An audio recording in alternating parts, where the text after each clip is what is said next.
তো আমরা পাহাড়ে উঠেছিলাম, আরেকবার দেখিয়ে দিই। এবার নামার সময় খুব রিস্ক। এই বৃষ্টি আসছে, ওই কেলো করেছে। বৃষ্টি না, বৃষ্টি না, এটা গাছের নিচে জল। না বৃষ্টি না না, এটা বৃষ্টি না।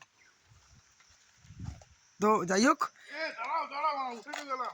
নামতে ফেটে যাবে। আমাদের গাছ থেকে যাবে। ঠিক আছে, এদিকে আসো, এদিকে এসো। আমি যেরকম বলছি সেরকম আসো, যেরকম নেমে উঠেছো সেরকম আসো। উল্টো পাল্টা হবে ট্রাক, এ করো না। দীপঙ্কর দা, ভারী চেরা নিয়ে আর কি মেরো না, পড়লে কিন্তু ডেঞ্জারাস কেস। এদিকে আসো, এদিকে আসো। তো খুবই সাবধানে নামতে হবে।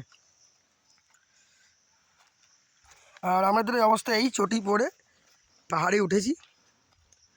ওকে, আর ওইখানে পুলিশ পিকেটিং ক্যাম্প আছে। আমরা কি এখান দিয়ে উঠেছিলাম? হোপফুলি হ্যাঁ। এই সাদা পাহাড়ের এখানে দুটো সেলফি তোলো, আমরা তুলি।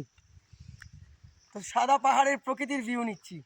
ওকে, আমি আর দীপঙ্কর দা একটা রিলস ফিলস এখানে করলে ভালো হতো। মুজরা করবো কি? সব বলছে।